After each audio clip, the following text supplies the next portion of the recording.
Welcome to QI, the show which gives thoughts wings, flies in the face of convention and goes coo in the chimney of knowledge. Roosting alongside me this evening are Rich Hall, Phil Kay, Joe Brown and Alan Davis. Now, before we sort the owls from the orioles, let me introduce the QI Spot the Nostril competition. Your task tonight is to draw a picture of a kiwi. Right? A bird so odd that some think it's a missing link between mammals and birds. Paying particular attention to the position of its nostrils, I will reward the best effort with a nest egg. You're staring at me with a kind of glassy look. You do know what a kiwi is? Yeah, I've seen one in New Zealand. They're nocturnal. So you have to go in a little kiwi zoo thing. Right. And they have them in virtually every town. And there'll be someone's living room and you'll go in and there'll be a dark room and a little glass thing. Oh. And national bird. It is the national bird. Never see it, can't fly. Rubbish. But your task, whether you choose to accept it or not, Jim, is to draw one. Alan, sorry. Where did that come from? what's the national bird of England? I'll tell you what it is for women. Thrush. Do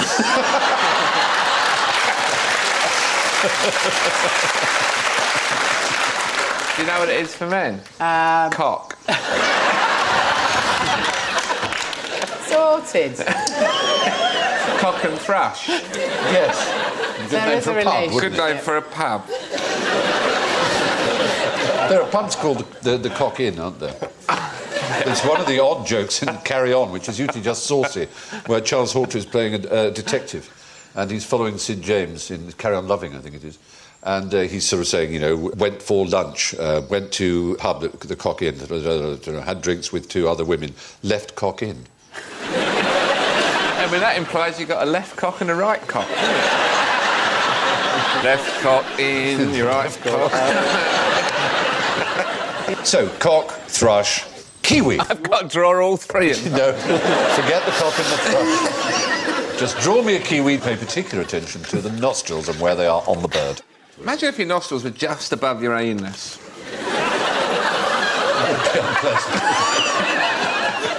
Good. Before we go any further, we want to know how you sound. So, Joe, sing to me. Rich. Phil. Ooh, ooh, ooh, ooh.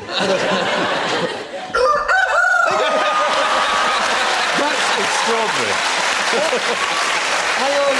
I promise you, Phil did not know that was what it sounded. Let's just check that again and make sure we weren't all having a hallucination. That's like up, rise and shine, good morning. It is extraordinary. And Alan goes...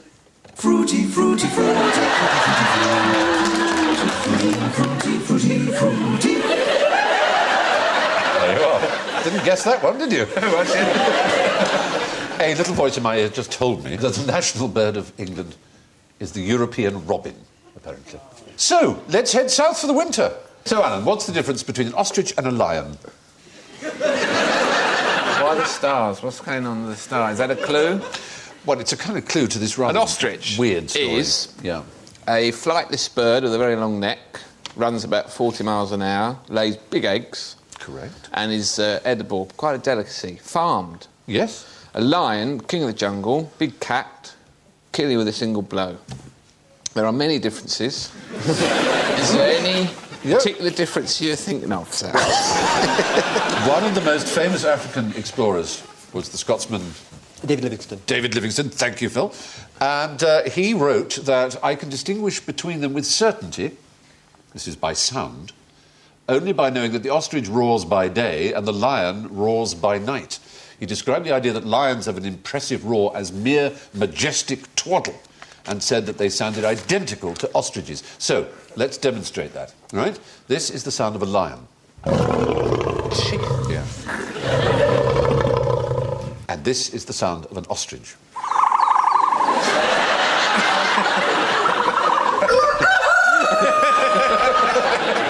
Yes, Phil. David Livingstone was a hard-working Scot. He was working in the mines. His ears were damaged. He couldn't be blamed for this. Don't you feel that actually Stanley was rather lucky that when he said Dr. Livingstone, I presume, he wasn't shot because he was mistaken for a leopard or something? If Siegfried and Roy had worked with ostriches instead of big cats, they'd probably still be working today. That's a very good thought. Although, Johnny Cash was attacked by an ostrich. Did you know that? I didn't. Yes. In Very Africa? ferociously, yeah. Really? Never quite recovered. Yeah. They can kick you. I saw one kick someone Yes. in the Goonies on the telly the other day. Yes, I saw that as well. Yes, I He did. really caught him treating me. So we get points just for being interesting. That's it. Yeah. You know that in some countries, linoleum is a form of currency. Now, that's interesting. Is it true, however? You said it was interesting, right? So, in fact, we have a question for you now, young Rich. Explain how to French kiss a woodpecker. You would have to seduce it. You have to get it interested in you. Right. Put a toothpick in your mouth. Woodpecker. Say nice things to it. Oh, that's nice plumage. Then you give it a date rape drug. Should all else fail. Yes. Does French kissing mean kissing people with tongues? Or Yes. Sorry. are you seeing anyone at the moment? Sorry. Yes, with I tongues. thought that's very attractive. Why would anyone want to... They are very extraordinary things, woodpecker tongues. Let's have a look at a woodpecker tongue. You'll be astonished. There you go. Oh! It's one of the strangest things in nature. It's an amazing organ. It can extend to 2/3 of its body length. It's covered in sticky saliva, vicious barbs, and has an ear at the end of it, which you can listen to its prey. So it uses the beak for pecking at bark and making a ear hole. at the end of its tongue. Well, a thing that detects sound. Sorry, can you say that again? Absolutely. How does it fit into its mouth, you may wonder? Well, it has to wrap it round its brain and the back of its eye sockets. Funnily enough, woodpeckers are very popular on creationist websites because they argue this is such an extraordinary creature designed, you know, so fit for its purpose and so on, that only a designer could have made it. It couldn't have evolved. Apart from anything else, when it moves, sometimes up to 15 or 16 times a second, it beats the wood and to make a hole, which is incredibly fast and generates immense forces, 250 times more forces than an astronaut is subjected to. It's 1,000 Gs. And it has these extraordinary kind of little muscles and in cartilages around its brain to sort of stop it from shattering. If the pecker's got wood, why go for tongue, you may argue. But it is a pretty astonishing animal. Maybe we have an offshoot of this programme called Quite Unnecessary. Can I be on that? Absolutely. I just can't quite see how different it would be. Anyway, so, Phil, time for you. Does your bird like chocolate? My bird? Yeah. Does she like chocolates? My bird likes chocolate, yes. It's very popular with... Have you got a bird, then? I don't know. Say you had a parrot, they'd like chocolate. Would Yes. they? Because, yeah, their hook beak's great for getting right into the toffee, you know. If you had a pelican, they don't like chocolate, they like toffee better, you know. And if you have an owl, they quite like chocolate behind them, because then they can rotate, you know. They show off. If you give a crow a Malteser, it's like, no way. You know. So my bird, no, you can't give animals chocolate because it's got something in it that makes them depressed. Do you know, that's right. You can't give chocolate to a dog because it's not right. And the dog, that's why you buy special chocolate for the dogs, which if you want to save money, you can still give the kids, tell them it's dusty and old, you know, like... you know, February chocolate, you know, Christmas chocolate's gone white and dusty. Oh, I've eaten you know, dog chocolate. Pet chocolate, have you eaten? Yes, I have. It's like a phrase, isn't it? I've eaten dog chocolate. But it's different. It's part of folklore now. Eat So dog no, my chocolate. bird don't like chocolate. It's a website. No, many but points a bird did he doesn't get? like chocolate. You're quite How right. many points does he get for that? Well, he's correct. He'll get some points, perhaps, from our scorers if they're in the mood. How good is their sense of taste, birds, do you imagine? Absolutely minimal. They've no need. It's a seed. I don't care. Get it in. Yeah, yeah. They only have about 20 or 30 taste buds on their tongue. They could never distinguish chocolate from I thought it was less anything than else. that, actually. Did you? Yeah. Did you? Yeah. I thought it was 15 to 18. And humans have how many, would you say? 25,000. It's about 9 or 10,000, something like that. Pretty close. But they grow. New ones grow every 5 days. They last 5 about days. 5 days. Your taste buds. Of course, wouldn't they be able to tell what chocolate is? But it would be toxic. It would kill them. Kill them? Yeah, it's actually poisonous to us, but the lethal dose is quite high. If you have a whole tin of Quality Street, would that kill you? About 22 pounds is the lethal dose for a human. That's nothing. No.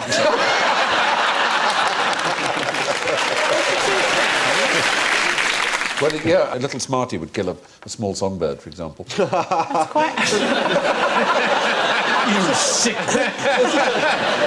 A friend of mine had a hamster and it wasn't very well, so her dad gave it a bit of brandy. Lord, what happened? Guess what happened next? Severe alcohol poisoning. Terminal alcohol poisoning? Oh, absolutely. Oh, dear. Is he better? Go to bed. We'll see you in the morning. Get down the shops. Get down the shops. When I was a teenager, someone I know gave their dog LSD. They went to Glastonbury. I went into a friend's house, and at the top of the landing of their house, they had this sort of football, and in a merry mood, and there was an open window, and I kicked it through the window. Very pleased, converted it.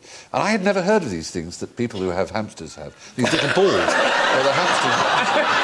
I kicked the hamster right out the window, and it had bounced on it and gone all over the place. I felt Did it absolutely die? awful. No, it survived. It seemed perfectly cheerful. Have you seen these little balls you can... Yeah. I thought, God, that new ball I got for Christmas is bloody brilliant. But it's a pity Bill Bailey's not here, actually. They had a dog. Bill's girlfriend used to take it to work in an old people's home, and it used to eat entire boxes of Daz. And it would eat pants as well, and sort of like clean them. There's a washing machine inside. I know. You poo And then out some white the pants would come out of its bum. You'd have to go... Yeah. Really white. Well, ish. Yeah. You know. But you wouldn't pop them straight on. Let's put it that That's probably true. way. We had a cat that could open the fridge. So lie on its back like that with its paws under the fridge and then yank it open. Really? Oh, yeah. And then he was in. And he got the turkey out the fridge and had it halfway to the cat flat before we found him. That's like Tom and Jerry, isn't it? And then he was eating it really fast while we were running towards him.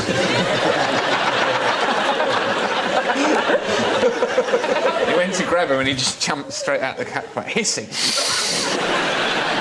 So, now, what weighs £6, covers 18 square feet, and has to be changed once a month? Someone's got to do it. One of my sanitary towels. Sorry. No, Oh, Bram! Did you think everyone else was about to leap in and say that? Yeah. I thought Alan might. Oh, Is that one of your sanitary towels up there? Do you have, like, wallpaper? Yes, I have the embroidered William Morris ones. rings. I get them specially made by a lady-in-waiting of the Queen. Outdoors or indoors? A flag? It's something belonging to each and every one of us. Skin? Very good. Skin is the answer. The largest organ in the body. Maybe in your body. I've got a huge cock. I think we'll forfeit you for that.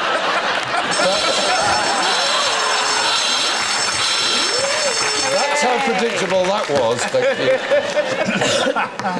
you. You almost fell exactly into our trap. That counts as putting 1 foot into it, I reckon, so -5 to you.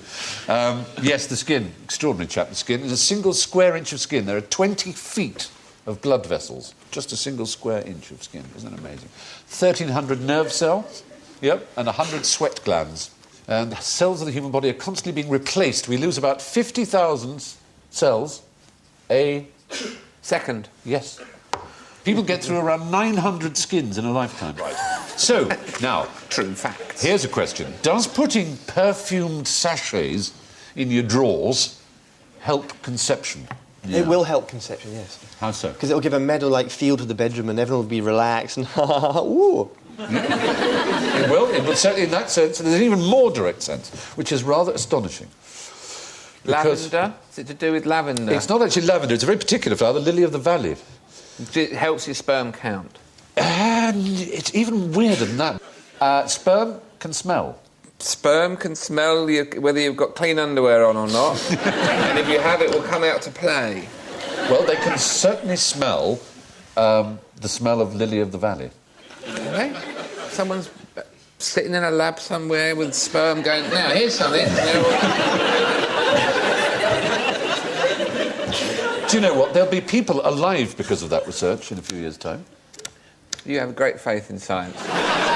The thing is, right, is that the only people that smell of lily of the valley are like old ladies, aren't Yes, it's a Yardley fragrance, isn't it? It is Yardley. Yeah. So if you're an old lady, whoa-hey! I'm quite looking forward to it now. Yeah.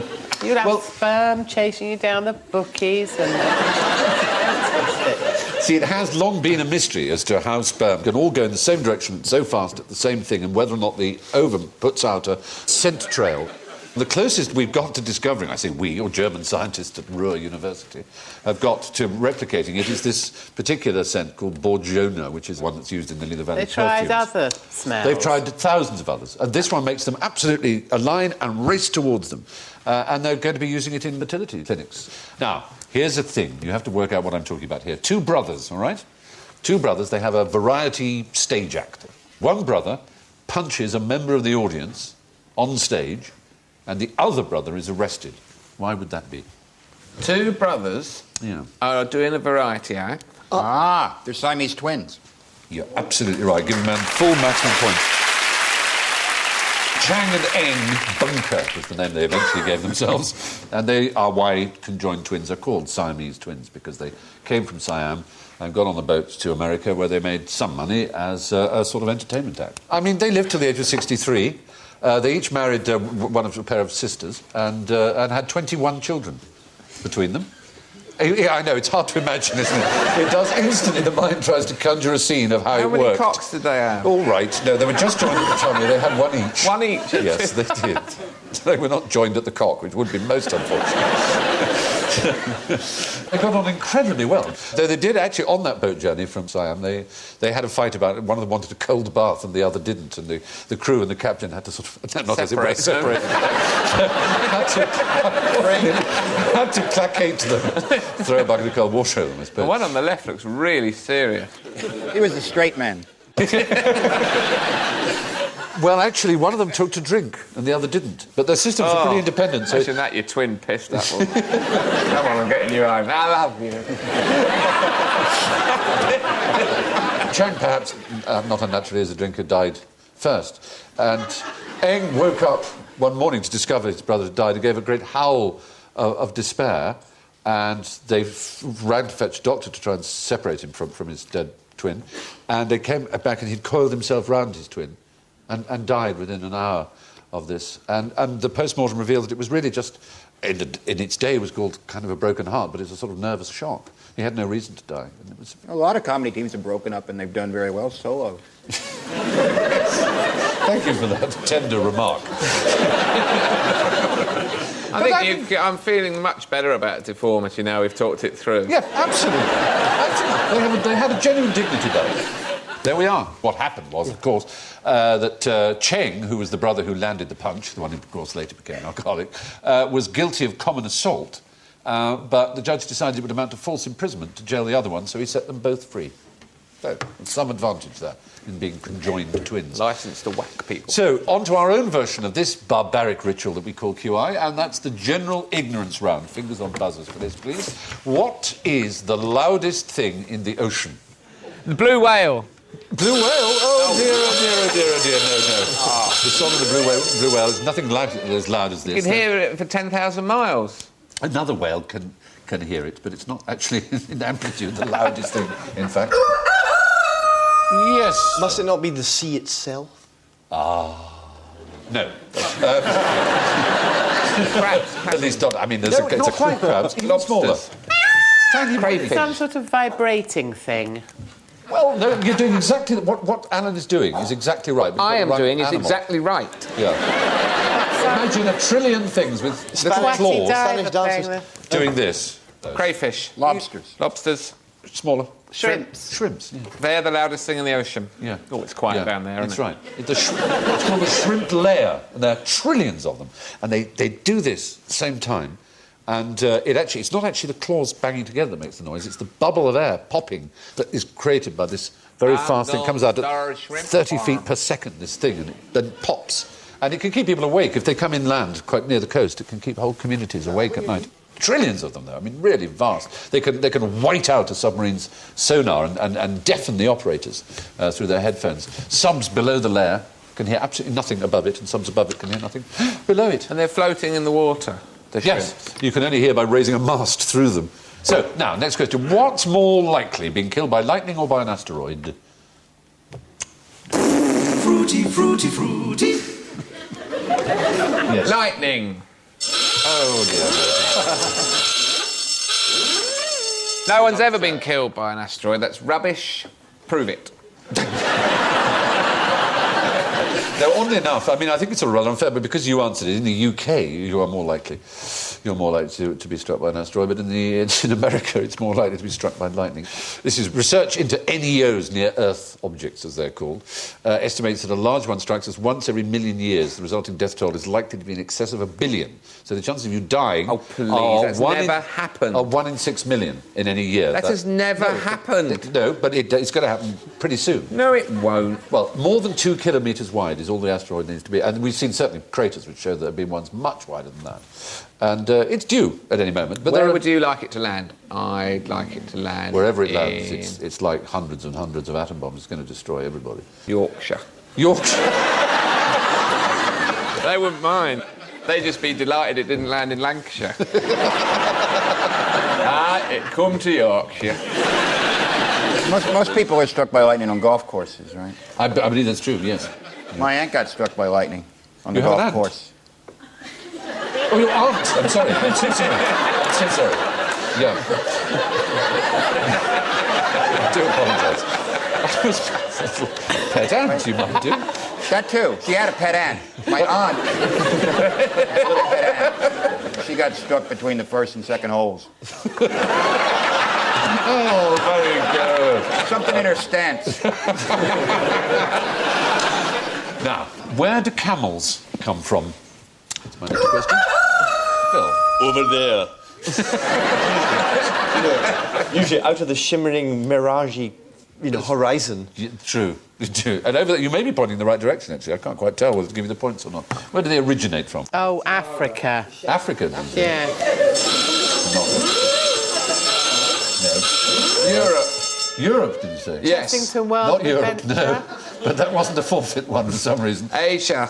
Asia, did you say? Oh, what? There you are. You're desperate for those points, aren't you? Yeah. Isn't it Australia? No, it's not Australia, even. America. Yay! Well done. You got some points back. Really? No. Yep, they did. They did. They certainly cigarettes, did. maybe. Like horses and dogs. But, no, the fact is, like horses and dogs, camels grew up in the grasslands of America 20 million years ago. Rubbish. Fair enough. Fair enough. Oh, but the land masses will have been adjoined. Well, Bering Strait was land then, exactly. In those days, they were more like giraffes or gazelles, in fact. Yeah, the camel is the only other mammal, apart from humans, that smokes. Will actually smoke a cigarette and enjoy it. Oh. They What give about them, beagles? the camel handlers give them a puff and they... Not beagles hate it. And they inhale and exhale smoke. I totally made that up, that's rubbish. But it was quite a good one and it got you going. It did get it. Well, they became extinct in North America during the last ice age, and unlike horses and dogs, haven't made it back there, except in zoos. So, next question. Why are flamingos pink? It's what they eat. Which is? Shrimps. Oh, dear. You really didn't know that, did you? You really were shocked by What are that the chances of that? No, they do. They eat something that They affects do. their It is food, but pigmentation. it's so not shrimps. It's actually, oddly enough, blue-green algae. They stand on one leg because if they stood on... Because If they they, have to if they change lifted legs. the other one, they'd fall down. They'd fall... And their legs would rot. So they have to change them, otherwise their leg would rot. Oh, is that right? No, I made that up as well, but I'm doing it quite well. I've made twice. I made you go, is that right? Despite the name, blue-green algae, as well as containing green chlorophyll, is rich in blue and red pigments, so its blooms are often red. Violet, brown, yellow, even orange. So from one silly bill to another, artists, we need to see your kiwis and judge accordingly. So, you're going to start with this end. Yeah. What I have here is a sequential drawing of the nostril itself, there in situ, and here shedding, sneezing. So, as a flip of early movie footage, it's... I've drawn the assembly instructions for a kiwi. Like you'd find at IKEA. And this is where you screw on the beak in C. The Phillips head screw. And that's the completed project. Right, OK, very good. Joe? I just sort of did colouring in. Oh, that's so beautiful, though. And you've got the nostrils at the end of this crest. I have. We did discover, didn't we, in an earlier round, that birds have no taste. It's it's very charming. Excellent. So, Alan, let's have a look at yours. Oh, yes. There, yes. I've done him. Now, that's him with his shades on. Yeah. Even though it's night. Yeah. Well, it wouldn't matter. No. And his nostrils are on the end of his beak for sniffing.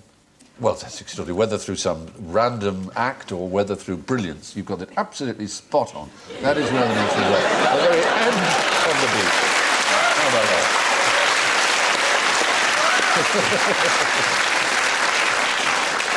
Officially, you measure a bird's bill from the tip to the nostril.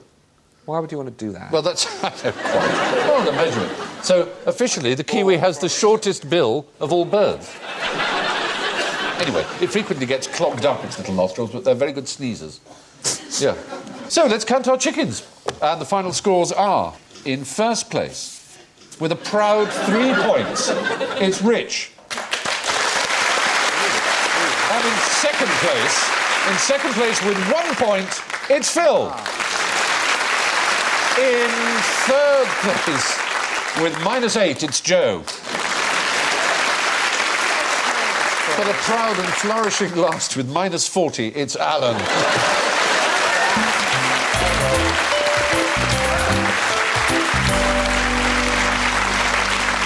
Let me leave you with one very extraordinary bird tale. Tibbles, the lighthouse keeper's cat, arrived on tiny Stevens Island in New Zealand at the beginning of the last century, and soon piles of small bird corpses began piling up by the back door. And the puzzled lighthouse keeper sent off some samples and was delighted to learn that Tibbles had discovered a new species, the only flightless perching bird in the world ever recorded.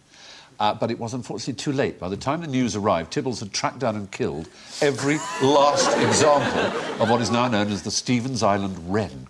It's the only case of a single individual wiping out every member of a whole species. On that note, from Joe, Rich, Phil, Alan, and myself, good night.